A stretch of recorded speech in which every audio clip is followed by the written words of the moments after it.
Let me begin by conveying best wishes and greetings of my Prime Minister to His Excellency, President of the Republic of Kenya, Uhuru Kenyatta, on Kenya's historic presidency of the United Nations Security Council.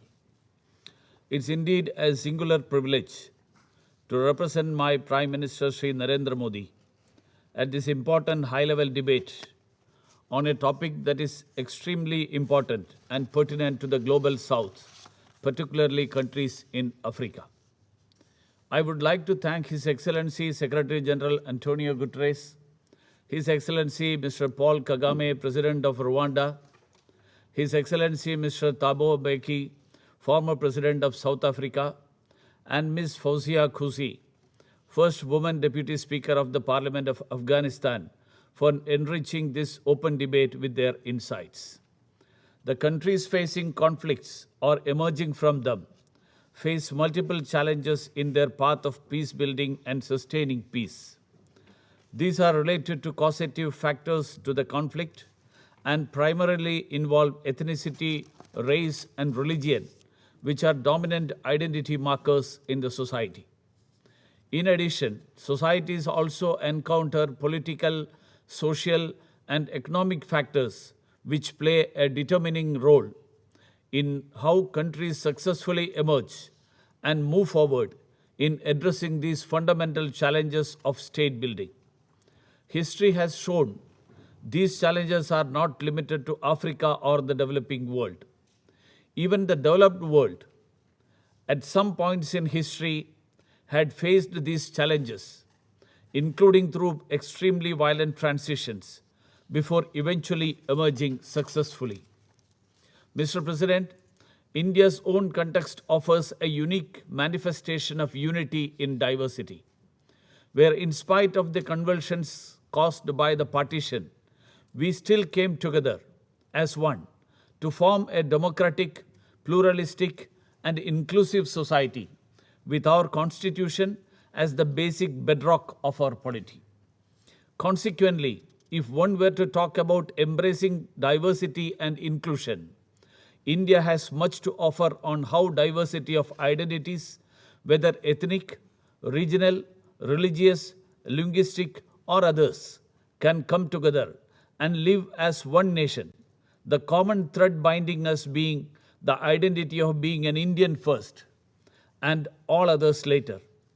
This is what our father of the nation, Mahatma Gandhi, taught us, and this is what we follow in letter and spirit. We believe in the ethos of tolerance and understanding, practicing the age-old ethos of Vasudhaiva Kutumbakam, that is, the whole world is one family. This is relevant everywhere, including to post-conflict societies, for the human race to reach its fullest potential. In a globalized, liberalized, and interlinked world, post-conflict state building has faced increasing societal expectations in terms of political space and socio-economic development, gender equality, and human rights. As a result, state building has become more complicated. Building peace and sustaining the same, therefore, is proving more complex than ending the conflict. This is evident more so in the context of the developing world.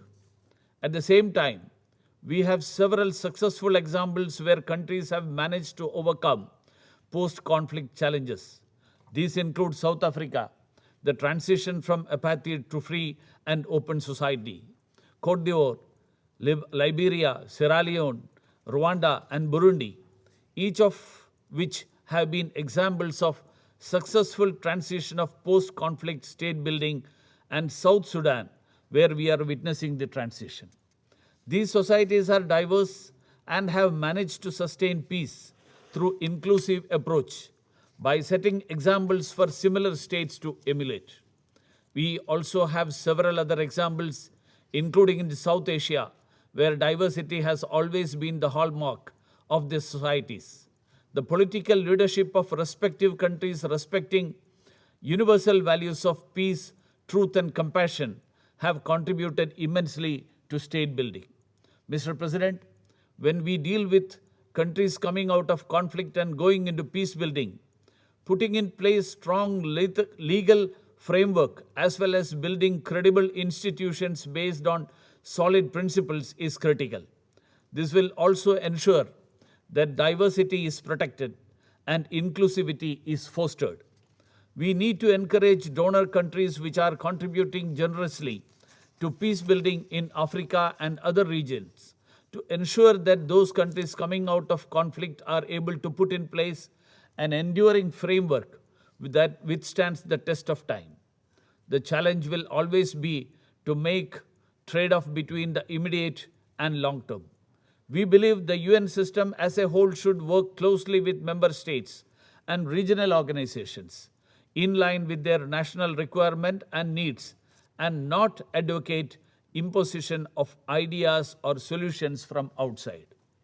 Terrorism is a clear manifestation of how forces inimical to unity and diversity can seek to destroy the social cohesion and democratic fabric of countries by inter alia fomenting disaffection, hatred, and violence.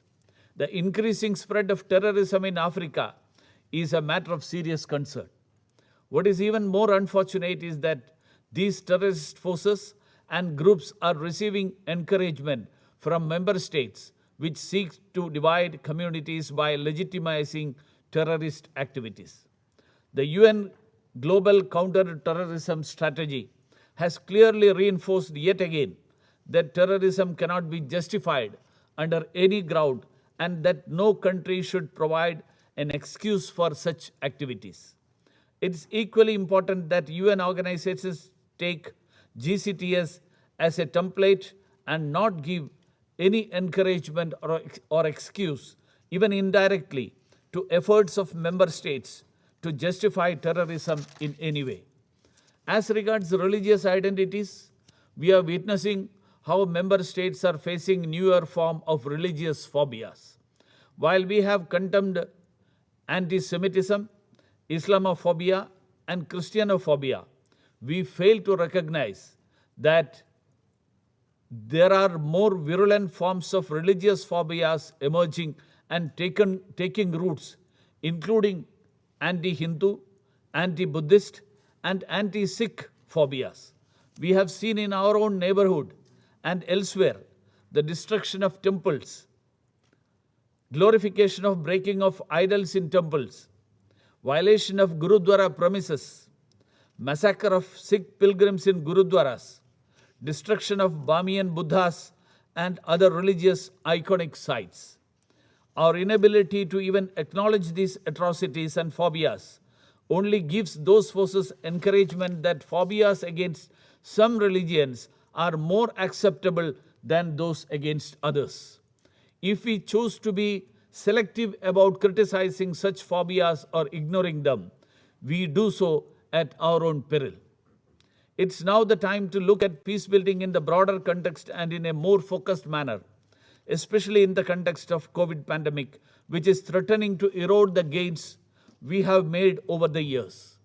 The 2020 review of the UN peacebuilding architecture that concluded last year gave us a new set of twin resolutions on peacebuilding and sustaining peace. We appreciate that as part of its 2020-24 strategy, the Peacebuilding Fund has put forth a comprehensive scenario covering a horizon of 5 years. Mr. President, we have just heard the remarks from Ms. Fauzia Koofi. The change in authority in Kabul was neither through negotiations nor inclusive. We have consistently called for a broad-based, inclusive process that involves the representation of all sections of Afghans. The expectations of the international community on Afghanistan, including on combating terrorism, are set out clearly in UN Security Council Resolution 2593. It's important that commitments made in this regard are respected and adhered to. India has always played a constructive and significant role in the context of peace building through its extensive development partnership with developing countries, particularly in Africa and Asia, and with LDCs, LLDCs, and SIDs. India has and continues to assist countries bilaterally in post-conflict solution situations by providing substantial grants and soft loans. Apart from focusing on infrastructure, especially housing, education and health, on connectivity, on providing livelihood to those impacted by conflict, especially in agriculture, and on projects at the grassroots level, which directly impact the lives of people, India also provides extensive education training and capacity building, including vocational training and in IT, focusing particularly on the youth. We will continue to be a pillar of strength for all developing countries in their transition to development, progress, and prosperity. Thank you, Mr. President.